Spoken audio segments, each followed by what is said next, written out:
Hello everybody and good afternoon. My name's Don Arleth and you're watching World News coming to you live from Warsaw.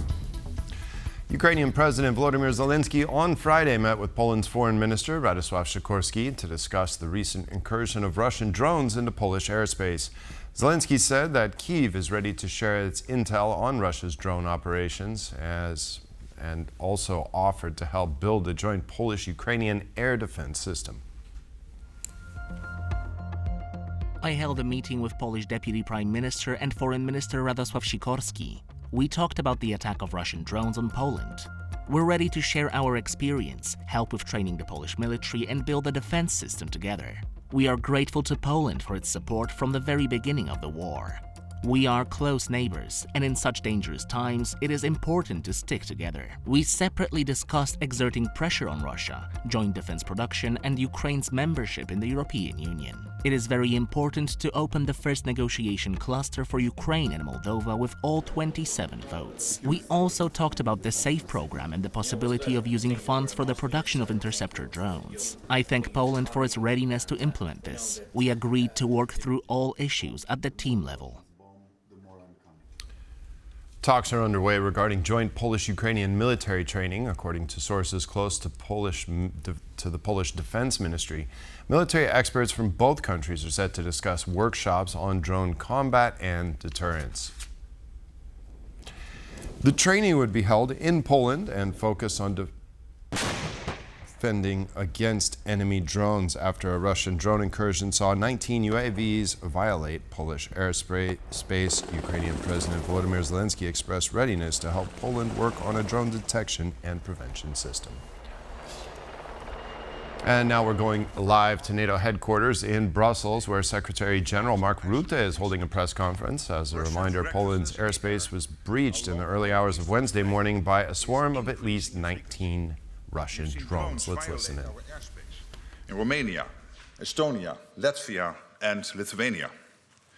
Whether intentional or not, it is dangerous and unacceptable.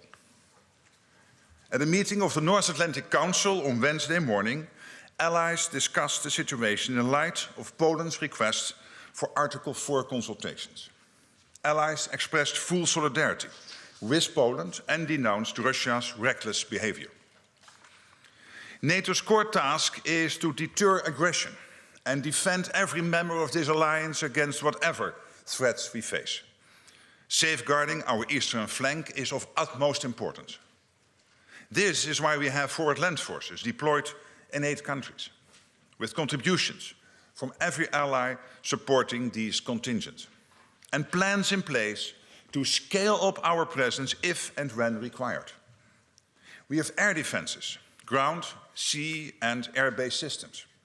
Here too, with contributions from allies across Europe and North America working together every day to ensure that we are prepared and ready to defend every inch of Allied territory. We stood up Baltic Sentry at the beginning of this year to help safeguard critical infrastructure from reckless behavior in the Baltic Sea. And today, General Kyiv and I are here to announce that NATO is launching Eastern Sentry to bolster our posture even further along our eastern flank. This military activity will commence in the coming days and will involve a range of assets from allies including Denmark, France, United Kingdom, Germany and others. In addition to more traditional military capabilities, this effort will also feature elements designed to address the particular challenges associated with the use of drones. Eastern Sentry will add flexibility and strength to our posture and make clear that, as a defensive alliance, we are always ready to defend.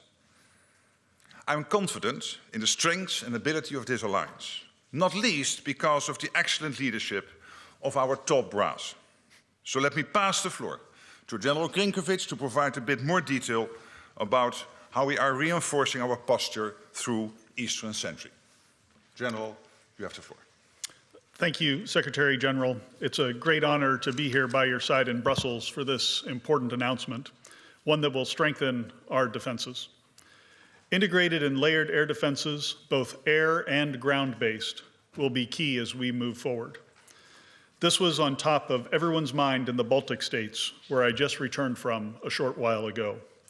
My conversations with leaders in Estonia, Lithuania, and Latvia focused on NATO's response to the reckless and dangerous act that occurred in Poland earlier this week. I am incredibly proud of our response. It was decisive and it was effective, and it speaks to the capability and professionalism of 32 allies working together. As the Secretary General just mentioned, this decisiveness will continue with Eastern Sentry. Although the immediacy of our focus is on Poland, this situation transcends the borders of one nation. What affects one ally affects us all. This is an issue that impacts all of the alliance, and we will treat it as such. Eastern Sentry will be flexible and agile, delivering even more focused deterrence and defense exactly when and where needed. It will include additional enhanced capabilities. It will integrate air and ground-based defenses, and it will increase information sharing amongst nations. Foremost, it will even further strengthen our posture to shield and protect the alliance. Allies stand in solidarity with Poland and are committed to this endeavor. We have already seen announcements on the deployment of forces from France, Germany, Denmark, and the United Kingdom, and we expect others soon. As part of Eastern Sentry, we will also work with Allied Command Transformation, as we did in Baltic Sentry, to rapidly experiment and field new technologies, such as counter-drone sensors and weapons. Poland and citizens from across the alliance should be assured by our rapid response earlier this week and our significant announcement here today. NATO will continue to defend every inch of its territory. Thank you, General Grinkovich, and I'm grateful to you and your team for the quick and decisive work you have done over the last days, and indeed every day of the year, to keep our people safe. Indeed, I'm also grateful to our Supreme Allied Commander Transformation, Admiral Pierre von Jay. He is playing a key role on how we innovate and adapt our technology and tactics to address whatever new and novel challenges we may face, including from drones. NATO is a defensive alliance, and it is our job to ensure that we are doing all that is necessary to deter and defend. The reckless behavior we have seen from Russia is deeply dangerous. Our assessment of the incidents on Wednesday is ongoing, and whether or not Russia's actions were deliberate, Russia violated NATO airspace. Therefore, we must, as NATO, make clear our resolve and our ability to defend our territory. And that is exactly what Eastern Sentry is designed to do. It will bolster our posture, add flexibility to our approach, and ensure the safety and security of our eastern flank. Thank you so much. All right, we have time for several questions. We'll start in the center, second row, Associated Press. Yes, Lorne Cook from Associated Press, a question for both of you. There risks being, you're sending more resources to the eastern flank, and there risks being competition now between what Ukraine needs and what the allies are requiring themselves. Isn't it time to start allowing allies on the east to actually start firing at missiles and drones that are in Western Ukraine when they're coming toward the border? In fact, isn't it time just to integrate entirely with Ukraine, because you're facing the same enemy anyway? So, sir, thank you for the question. What I would say is Eastern Sentry is focused on the defense of alliance territory. As of right now, I see no conflict between the support that individual nations are providing to Ukraine and what they are offering to contribute to this effort. All right, Agence France Presse. Thank you very much. One question for the Secretary General and one for Saka, please. Max Delaney, AFP. Secretary General, NATO crossed a Rubicon the other day by shooting down Russian aircraft over Allied territory for the first time. Is NATO now closer to war with Russia than it's ever been? And to Saka, you've said repeatedly that this was a successful operation by NATO to shoot down these drones, but it seems that you only shot down a handful of the drones, which was a far lower rate than Ukraine achieves. Was this really a success, and is it sustainable to keep on shooting down drones with multi-million-dollar aircraft and expensive equipment? Thank you. To your first question, what this shows is that we will defend every inch of NATO territory, every inch of Allied territory, all 32 allies. And whatever the intent was behind this, yes or no, and whether it was a mistake or not, we are still looking into that. It was reckless, it was unacceptable. These are Russian drones, and it is extremely serious what happened last Wednesday. So obviously, we would not be sitting here like this if then NATO would not immediately come into action and defend every inch of territory. This Allied territory is exactly what we have done. And in the end, it's up to Russia how far they will take this. We will defend ourselves. We are a defensive alliance, not an offensive alliance. We will defend this beautiful 32 alliance established in 1949, and will make sure that our 1 billion people stay safe and stay free.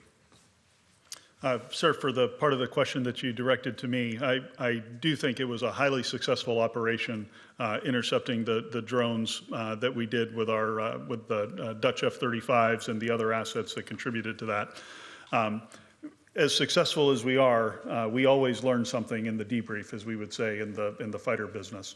And so we are always looking for ways to enhance, to learn from the smallest tactical error to how we're approaching certain problems. In my judgment, the scale of the incursion the other day was obviously larger than previous incursions that we've had. So bringing additional resources to bear on this problem will help to solve that. So that's why we're starting this operation the way we are. I'll also highlight the comment I made about working with Allied Command Transformation and Admiral Vandier.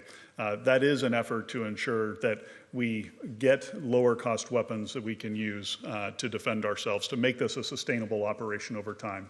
And as SACEUR, one of my responsibilities is to make sure that we don't just defend today, but that we're set up to defend tomorrow.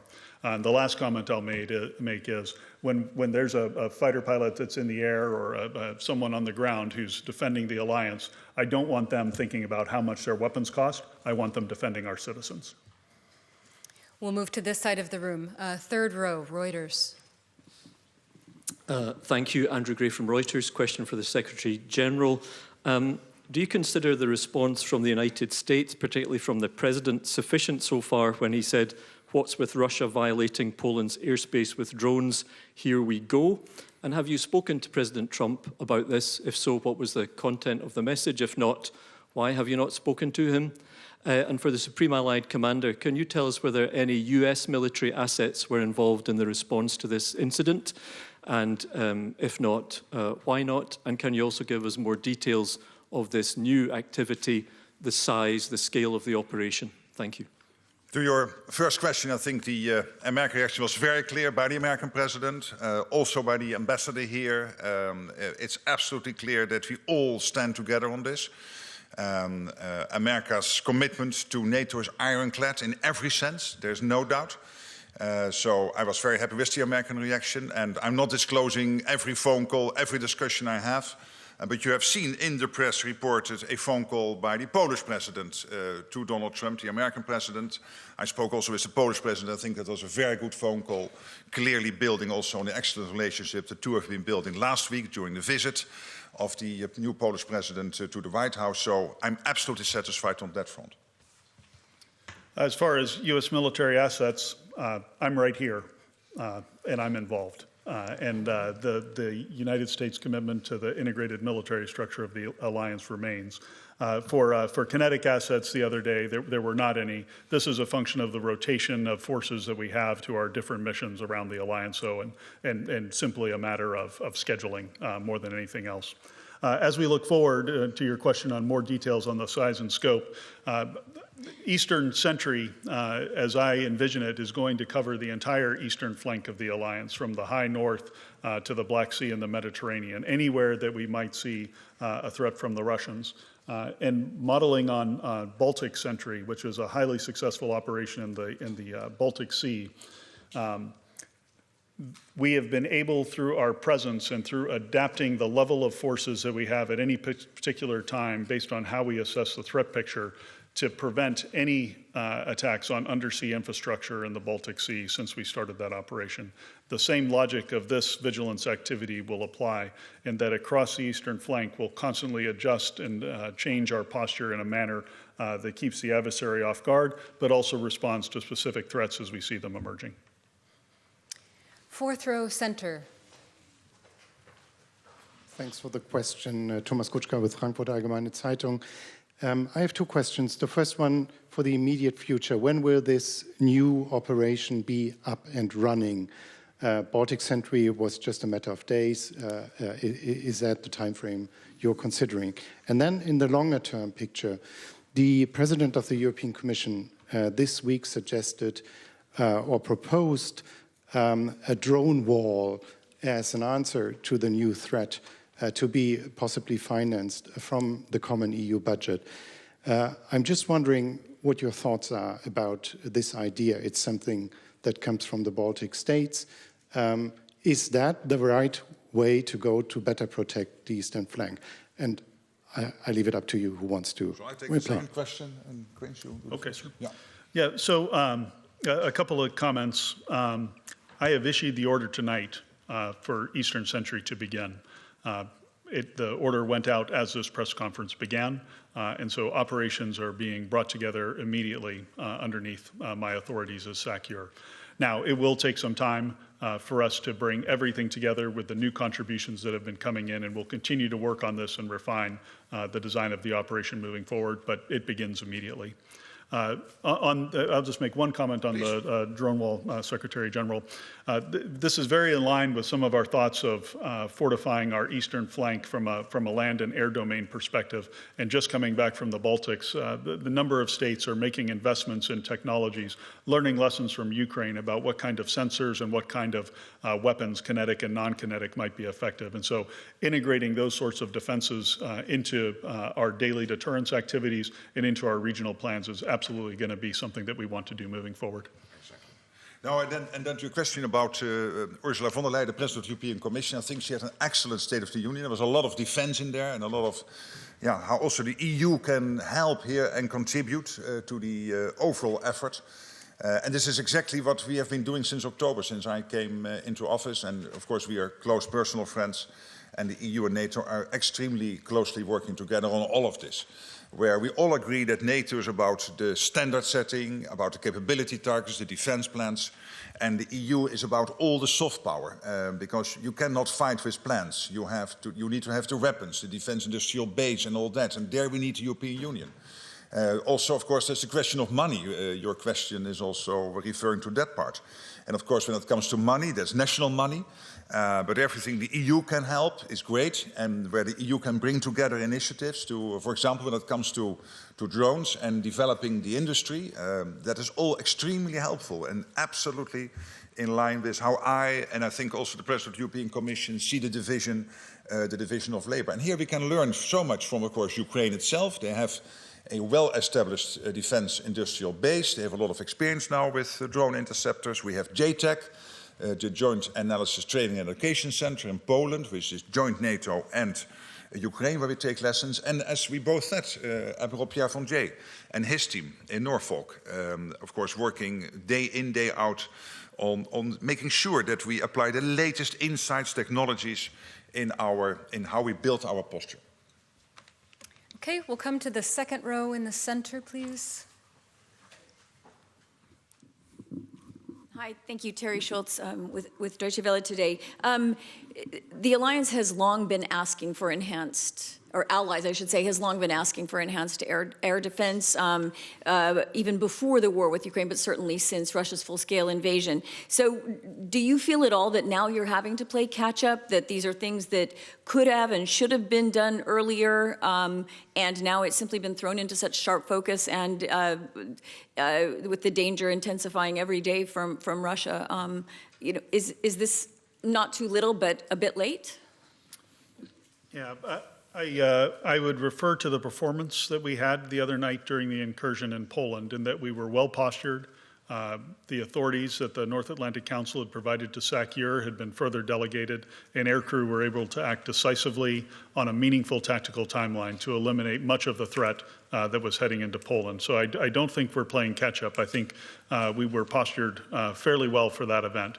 Now, having said that, we're always learning, and that's part of the reason that we're moving forward with this enhanced vigilance activity to bring additional capabilities together, given the scale of that incursion being something that we hadn't seen to this point. We had seen a few drones here and there, a smaller number, very well postured. If it had just been that, we would have gotten them all. But clearly, with the number that came across the border, it's time to take a fresh look at this, and we're always learning. NATO is a learning organization. Allied Command Operations is a learning command, and we're going to do everything we can as we learn those lessons to incorporate them rapidly and ensure we're defending every inch of the alliance. All right, now we will go to Bloomberg here in the second row. Thank you very much. Sec-Gen, I have a question for you first. Yes. Presumably, you have more information now about the question of intent than you had 2 days ago. So even though I understand, like, you're still assessing, what more do you know today than you knew 2 days ago? And also, more of a philosophical question, perhaps, on intent. How do you exactly define intent? Do you mean the intent for these drones to have been in Polish airspace in the first place, or once they are in Polish airspace, what they were intending to do there? And SACEUR, I also have a question for you. I struggle to understand what exactly is new in this new Sentry program beyond assets that have already been announced and that are now being integrated. So if you could tell us exactly what the new assets are going to be. Thank you so much. Well, on your first question, obviously by day we get more insights. I won't share them with you, but I think that at the moment when we would have a full conclusion and we could share it with others, we could do so. And even that I'm not sure of, because that all depends, of course, on what we find. The only thing I can tell you, because I think whatever I tell you has to be the truth. And the truth is that at this moment we are still assessing. And at the same time, I think the question is relevant. What's behind this? But at the same time, it's not that relevant, because whatever yes or no, it was deliberate. It was anyway reckless. It was a bunch of Russian drones, even if they were not intent to go into Poland, if that would be the outcome of this. Or even, and of course, if it was the intent, that's even more serious. But in both cases, it is reckless, it is unacceptable. It is the Russians taking a risk. We have seen this before in the Baltic countries. We have seen this before in Romania. And this is simply unacceptable. And that is why it is so important that on top of what we do already, which is the overall posture of NATO, plus the forward land forces we have on the eastern flank, that the Supreme Allied Commander has decided to launch this initiative to make sure that we defend the eastern flank even better with more flexibility. So a really good question. So we saw President Macron's announcement of providing the Rafale fighters. We have Danish F-16s that have been offered. A frigate has been offered. Some ground-based air defense capabilities have been offered. But I would ask that we don't focus on those specific items. The key to this is an entirely new defense design. So the previous way that we orchestrated ourselves on the eastern flank is we had individual air policing actions in different locations, and we had individual ground-based air defenses in several locations as well. And then, of course, we're working with nations on a case-by-case basis as we see threats. This is going to be a comprehensive and integrated approach, and with additional resources, we'll be able to plug gaps in the line, we'll be able to concentrate forces where we need to defend at a moment of a particular threat, and we'll have much better communication across the entire eastern flank so that it's truly an integrated approach to this defense. Thank you.